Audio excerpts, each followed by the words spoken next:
Hi everyone and welcome back to the channel. If you're new, I'm Malcolm Zoppi, a UK qualified solicitor, and today we'll be walking through exactly how to write a letter before action for a breach of contract. Now, to make things as easy as possible, I'll be doing two main things. Number one, I'll be sharing my screen so you can see exactly what needs to be done step by step. Secondly, I'll link in the description below free documents and templates that you can use so you have everything you need. Now, before we get started with the step-by-step guide, let me just give you a background to why we have to write a letter before action if there is a breach of contract. In the UK, the courts will expect you to follow what is called the pre-action protocol, which is a procedure aimed at helping two disputing parties to resolve an issue without having to go to court. And the rationale is that if an issue can be resolved outside of the courts, it should be resolved outside of the courts. And the first step in the pre-action protocol is for the claimant, you, to draft or write the letter before action and send it to the defendant. And that is what we need to do. Fantastic, let's get started. So, as you can see here, this is a step-by-step guide and we have 8 main steps to complete. Starting with step number 1, which is to collect evidence of the breach of contract. To write a letter before action that is strong, you must have strong evidence. And that is why I've created document A, which is very simple and short, but can help you in guiding you in collecting the evidence that is required. So this is what document A looks like. It's a very short checklist, and it tells you, again, the kind of evidence you might want to have. Starting with evidence of the existence of an agreement between you and the breaching party. So let's suppose that the breaching party has breached the contract by not paying you on time. In this case, the first thing that we want to do is find evidence of the existence of the fact that the breaching party has actually agreed to pay you within a specified amount of time.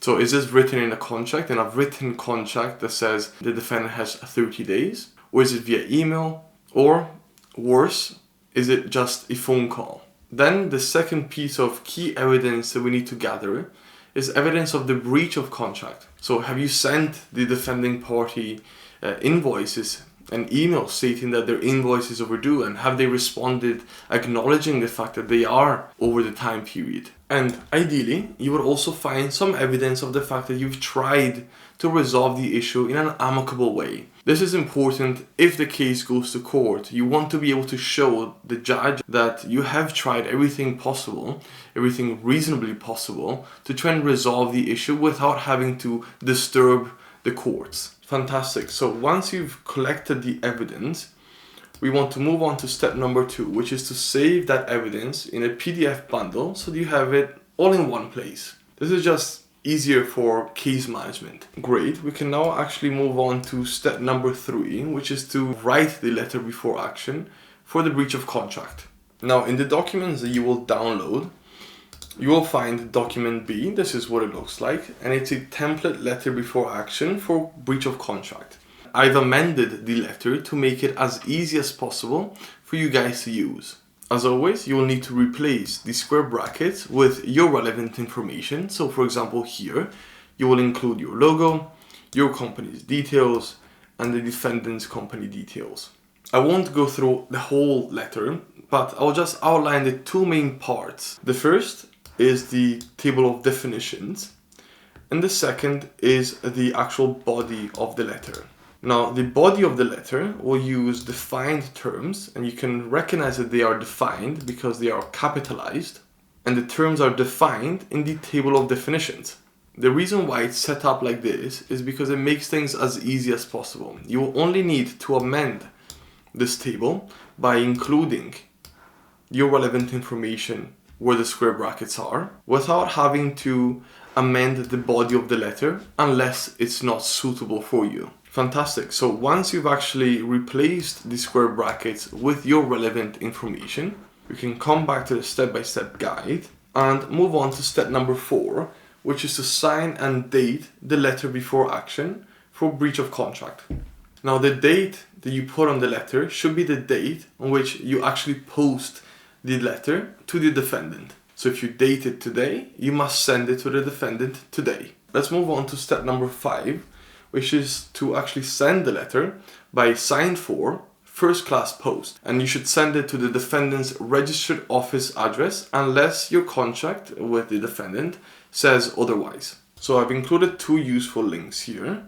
One is to the government's website, which allows you to buy the postage for the first class signed for post. And the second is Companies House, their database, so you can look for the registered address of the defendant's company.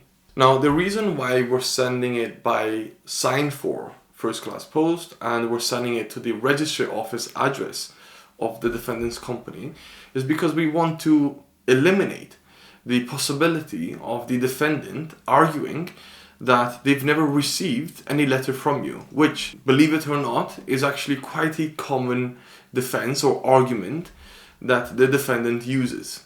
Moving on to step number 6, you'll want to store the tracking code that Royal Mail gives you in a safe place for future reference. Again, this is to be able to evidence the fact that the defendant did receive a letter from you. Moving on to step number 7, you'll want to set yourself a reminder for when you should be hearing back from the defendant. So, in the letter, you will have specified how many days the defendant has to answer. Now, I've already said that within 14 days, they should respond to you with the requested documents that you will have requested. Feel free to amend this if you'd like, ideally not less than 14 days, because you have to show that you've been reasonable. But this is the amount of days that are relevant when setting your reminder. And then we can finally move on to step number 8, which is the most unpredictable step, because it relies on the defendant and their actions. There are two main options here. Option number 1, the defendant actually responds to your letter, in which case you will want to at least consider engaging in attempts to amicably resolve the issue with them. For example, by negotiating a settlement, and if a settlement is reached, then you'll want to record that settlement in a settlement agreement, which if you'd like, we can draft for you. And the second option is that the defendant simply ignores your letter, which, strangely, is quite common.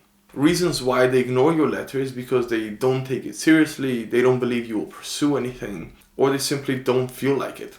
And we see that quite often when companies draft and send their own letters, possibly because they don't have the budget to spend on a solicitor drafting and sending the letter. But one of the main benefits, alongside the fact that you will know that the letter has been drafted properly, of engaging a solicitor is that the letter that is sent carries more weight, carries more gravitas, and the defendant will take it much more seriously, will be much more inclined to answer and maybe even comply with your requests, because they know that you are taking things seriously, you are investing the time and money to pursue, for example, any payments that have been late, and the chances of success are a lot higher. Thanks for watching, and make sure to check out the rest of the channel, which covers a range of legal issues which are relevant for small businesses in the UK. If you'd like some further help from us, feel free to click on the link to our website in the description and reach out.